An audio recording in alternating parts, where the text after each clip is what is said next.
Ја слушате програмата Низ Светото Писмо.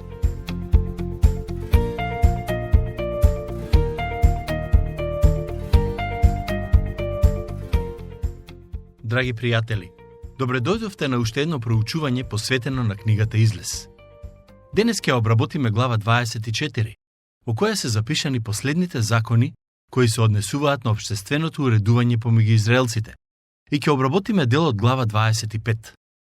Овие закони му беа дадени на Мојсей, откако ги доби 10 заповеди и некои други закони поврзани со изградбата на жртвеникот. Ќе го прочитам првиот стих од оваа глава. И Бог му рече на Мојсей: качете се кај Господ ти и Арон, Надав и Авију и 70 старешини израелски и поклонете му се оддалеку. Ова е навистина интересно. Бог му кажа на Мојсей дека тој и водачите на народот треба да се качат на планината, но да му се поклонат само оддалеку. Зошто им го кажа тоа? За и водачите да сватат дека Бог е свет и дека мора да бидат внимателни како му пристапуваат. Ако водачите имаат соодветен пристап кон Бог, големи се шансите дека ќе го поучат народот на истото. Бог им кажа да му се поклонат оддалеку. Тоа не значи дека не сакаше да биде близок со нив. Стихови 2 и 3. И да пристапи Мојсей сам до Господ, но тие да не пристапуваат и народот со нив да не се искачува. Дојде Мојсей и му ги повтори на народот сите зборови Божи и сите заповеди. И сиот народ одговори во еден глас и рече: сите наредби што ги кажал Господ, ќе ги извршуваме. Ова е втор пат израелците да потврдат дека се согласни да ги почитуваат и извршуваат Божите заповеди, односно законот кој им е даден преку Мојсей. Нивниот одговор е: да, ќе живееме во согласност со Божите зборови. Како што можете да забележите, тие беа многу самоуверени, па дури би рекол и арогантни. Иако се уште не знаеја што се ќе им каже Бог, тие рекоа: сите наредби ќе ги извршуваме. Некој можеби ќе праша: како можеа воопшто да бидат толку самоуверени и нереални? Не го знам одговорот на тоа прашање и искрено и мене ме збунува како можеа без проблем да кажат дека ќе ги исполнуваат Божите зборови. Но и денес има многу луѓе кои мислат дека доследно го почитуваат и извршуваат Божиот закон. Само измамата е ужасна работа. Кога луѓето се мамат себе си, тие имаат погрешна слика за себе. Ке се сетите дека и апостолот Јован има пишувано на оваа тема. Во 1 Јован 1:8 вели: ако кажеме дека немаме грев, се лажеме. Многу е полесно да се мамиме и лажеме себе си, отколку другите околу нас. Јован вели: ако кажеме дека немаме грев, Божјата вистина не е во нас. Некој можеби ќе рече дека тоа е многу строго, но апостолот Јован воопшто не се извинува за таквиот став. Тој е цврсто убеден дека луѓето кои мислат дека не грешат, се луѓе кои живеат во некој свој нереален свет. Во еден друг дел од истото послание, Јован пишува: ако речеме дека не сме сгрешиле, го правиме Бога лажливец и покажуваме дека неговиот збор не е во нас. Не го реков јас тоа, Јован го напишал и бил воден од Светиот Дух. Секој кој кажува дека не греши, го прави Бог лажливец, а Бог не лаже. Тоа значи дека оние кои тврдат дека се добри и безгрешни, се вистинските лажливци. Тие се арогантни луѓе и се надевам, на вистина, дека ќе им дојде паметот во глава што побрзо. Стихови 4 до 7. И ги напиша Мојсей сите зборови Господови, па станувајќи утредента рано, подигна жртвеник под гората и 12 столбови за 12 израелски колена и прати момчиња од синовите израелски. И тие принесоа жртви сепаленици и заклаа телиње за жртва за мир на Господ. Потоа Мојсей зеде половина од крвта и ја налеа во чаша, а другата половина од крвта ја изли на жртвеникот. Па ја зеде книгата на Заветот и му ја прочита гласно на народот, а тие рекоа: се што рекол Господ ќе правиме и ќе бидеме послушни. Ова е трет пат како израелците покажуваат самодоверба и кажуваат дека ќе ги почитуваат Божите заповеди и закони. Беа уверени дека ќе можат да го направат тоа, но многу брзо ќе покажат дека не е вистина. Ќе бидеме послушни, му рекоа на Господ, а при првата прилика покажаа неверие и непослушност. Телесните луѓе мислат дека можат да живеат живот угоден на Бог, но само прашање на време е кога ќе дознаат дека не можат. Ниту еден човек не може да живее според Божите совршени стандарди. Библијата вели дека секој човек е грешен и затоа не може да му угоди на Бог. Во суштина, Секој од нас е непослушен кон Бог. Ако некој од вас се сомнева во тоа, нека погледне на настаните кои се случуваат во светот и на сето беззаконие. Погледнете на гревот во светот, на хаосот во кој се наоѓаме и на безбожничките дела кои ги прават луѓето. Бог уште одамна ни кажал дека нема ниту еден праведен во овој свет. Се што се случува околу нас ја потврдува таа вистина од Библијата. Живееме во свет во кој гревот се нарекува доблест и злото се нарекува добро. Пророкот Исаија кажа дека ќе дојдат вакви времиња и беше во право. Стих 8. Тогаш Мојсей ја зеде крвта и го попрска со неа народот велејки: ова е крвта на заветот кој го воспостави Господ со вас за сите овие зборови. Уште пред да им биде даден останатиот дел од законот, Мојсей ги попрска луѓето со крв и со тоа им најави дека мора да принесуваат жртви, бидејќи без пролевање на крв нема простување на гревовите. Жртвите беа важен дел од законот кој Бог им го даде на израелците. Сите тие жртви беа предслика на жртвата на Исус Христос, Божјото јагне. Ке ги прочитам стиховите 9 и 10. Потоа Мојсей и Арон, Надав и Авију и 70 старешини израелски се искачија горе и го видоа Бог израелски, а подножјето негово како да беше од камен сафир, со сјај како сводот небески по чистота. Сакам да појаснам нешто многу важно во врска со стиховите кои што туку ги прочитав. Нашиот превод вели дека тие го видоа Бога израелски. Не го видоа, бидејќи Бог е дух и ниту еден човек не го видел Бог. Тоа што луѓето го видоа, беше одредена форма во која Бог им се објави. Истото се однесува и на виденијата за кои читаме во книгата Откровение. Таму пишува дека Јован Богослов го виде Божиот трон и на него беше седнат Бог. Некои луѓе мислат дека кога ќе бидеме на небото, ќе го видиме Бог Отецот. Моето убедување е дека нема да го видиме, бидејќи тој е дух. Сигурен сум дека ќе го видиме Господ Исус Христос во тело. И тоа е начинот на кој ќе имаме заедништво со Отецот преку неговиот син. Не верувам дека ќе видиме како изгледа Отецот, ниту пак дека еден ден на небото сите негови мисли ќе ни бидат познати. Во Библијата јасно пишува дека неговите мисли се многу повозвишени од моите и верувам дека тоа ќе остане така и низ целата вечност. Израелците кои се искачија на планината го видоа Бог онака како што тој одлучи да им се објави.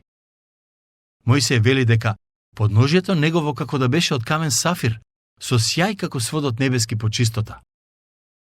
Дали тоа ви открива нешто за Бог?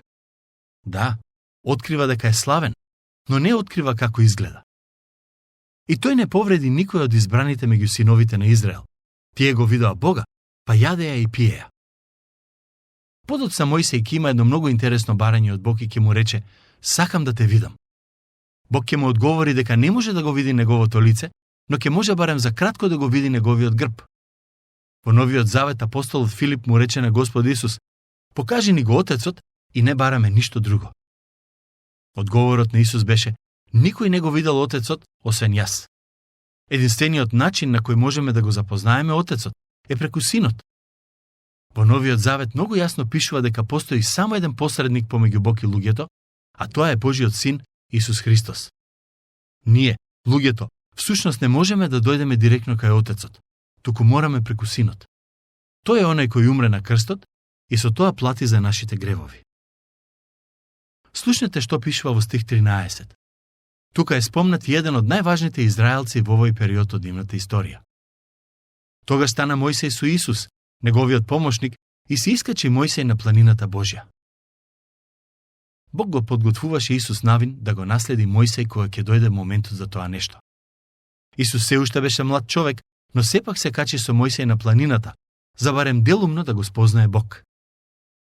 Стихови 14 до 17. А на старешините им рече: почекајте тука додека се вратиме кај вас. А ете, Арон и Ор се со вас. Па ако има некој нешто за судење, нека оди кај нив. И се искачи Мојсей на планината, и облак ја покри планината. И беше славата Господова на Синајската планина, и облак ја покриваше 6 дена. А во 7-миот ден го повика Мојсей од облакот.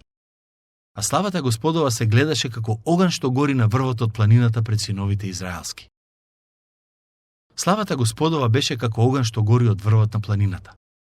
Израелците требаа да разберат дека Бог е свет, силен и славен. И Мојсей влезе среде облакот и се качи на планината, и остана таму Мојсей 40 дена и 40 ноќи. Во текот на тие 40 деноноќија, Бог му ги даде на Мојсей законите кои се запишани во останатиот дел од книгата. Глава 25. Упатства за шаторот. Во главите 25 до 30 се дадени упатствата поврзани со изградбата на шаторот и шиењето на наметките за свештениците. Потоа е запишана изградбата на шаторот и начинот на кој беше осветен и пуштен во употреба. Тоа беше момент кога Господовата слава се спушти помеѓу израелците, така што тие настани се опишани во следните 15 на глави, а измеѓу се случи и ситуацијата во која израелците направија златно теле и му се поклонуваа. Додека Мојсей беше на планината, Бог му кажа како треба да изгледа шаторот и како треба да изгледа богослужбата во контекстот на шаторот. Интересно е тоа што Бог заповеда шаторот да биде поставен на средината од логорот на израелците. Тоа беше така со причина, бидејќи тој сакаше народот да знае дека шаторот треба да го има централното место во нивниот општествен и религиозен живот. Ке го прочитам првиот стих од глава 25. И Господ му рече на Мојсей велејки: кажи им на синовите на Израел да ми соберат прилози. Земете прилог кој од драго срце ми дава. Овие луѓе неодамна излегоа од робството во Египет. До овој момент поминаа неколку месеци како слободни, а Бог веќе им бара да дадат од материјалните богатства и да придонесат за изградбата на шаторот. Народот донесе повеќе од доволно. Мислам дека ова е единствениот момент во Библијата каде на народот му е заповедано да не дава повеќе. Откако дадоа доволно за изградбата на шаторот, Мојсей требаше да стави знак стоп. Никогаш во животот не сум видел црква која е толку дарежлива, а сигурен сум дека и вие не сте биле сведоци на такво нешто. Еве ги материјалите кои Бог ги побара за изградбата на шаторот. Стихови 3 до 7. А прилогот што ќе го земете од нив да биде злато, сребро и бакар, волна сина, црвена и светлоцрвена, лен и козина, и црвени овнешки кожи, фини кожи и дрви од шитим, масло за светење и мириси за маслото за помазание и за мирисно кадило, камења оникс и камење за украсување на ефодот и надградникот.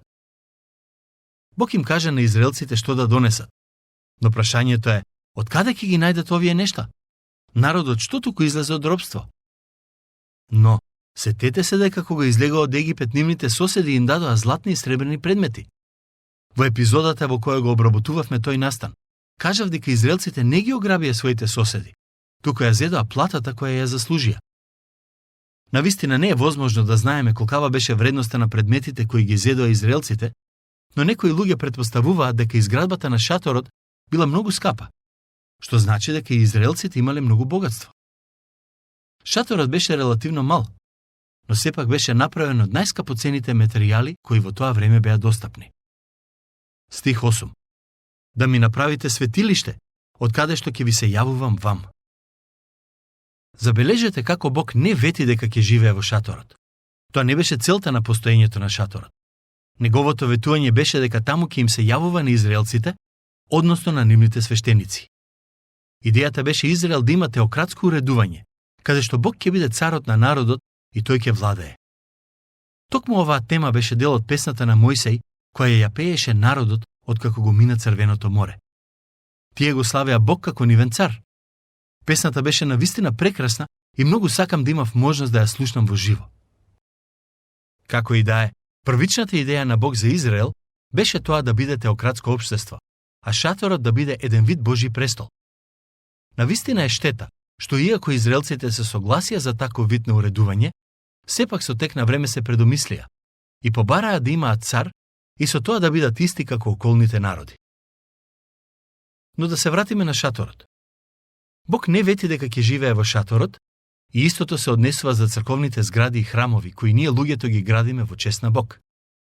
Нема ништо лошо да се градат црковни храмови, но Бог не живее во нив. Црквата не е Божјиот дом, бидејќи Бог не пребива во објекти, туку во луѓето, во оние кои веруваат во него. Тоа не значи дека црковните згради не се важни. Токму напротив, тоа се објекти каде оние кои веруваат во Бог се собираат за да имаат заедништво едни со други, но и со Бог. Најважниот предмет кој израелците го имаа во шаторот беше ковчегот во кого беа ставени 10 заповеди. Тој беше еден вид символ за Божиот благослов, но и за заветот кој Бог го направи со народот. Бог ќе му даде посебни упатства на Мојсей за тоа како да го изгради ковчегот, што да стави околу него и каде да го постави. Стих 9. Се, како што ќе ти покажам јас на планината, и образецот на скинијата, и образецот на сите предмети во неа, така да направите. Образецот за шаторот, односно скинијата, кој Бог му го даде на Мојсей, е според шаторот кој се наоѓа на небесата. Тоа е запишано во посланието до Евреите 8:5. Некој можеби ќе праша, дали навистина има таков шатор и на небото? Моје лично убедување е дека има. Не гледам причина зошто да не го сватам буквално значењето на тие зборови. Ако читам за нешто во Библијата, тргнувам со ставот дека тоа е така и нема потреба да го сватиме на поинаков начин. Ако Бог рекол дека шаторот кој го направија израелците е согласно образецот на небесниот шатор, не знам зошто да не верувам дека постои и шатор на небесата. Димензијата на шаторот беше следната: 30 лакти должина и 10 лакти ширина, а околу него имаше ограда која беше 100 лакти долга и 50 лакти широка. Висината на оградата беше 5 лакти. Во дворот на шаторот имаше два важни предмети: жртвеник направен од олтар и мијалник кој се користеше за ритуално измивање. Самиот шатор беше поделен на два дела. Едниот се нарекуваше светиња, а другиот светиња над светињите. Димензијата на светињата беше 20 лакти должина со 10 лакти ширина, а на светињата над светињите 10 лакти должина со 10 лакти ширина. Кога свештениците влегуваа во шаторот, тие прво влегуваа во светињата, каде се наоѓаат три важни предмети: светилник, маса за лебен принос и жртвеник за кадење. Потоа можеа да влезат во светињата на светињите, каде се наоѓаше ковчегот. Утре ќе размислуваме за законите поврзани со изградбата на шаторот. Конкретно оној дел во кој стоеше ковчегот со заповедите. Бог нека ве благослови.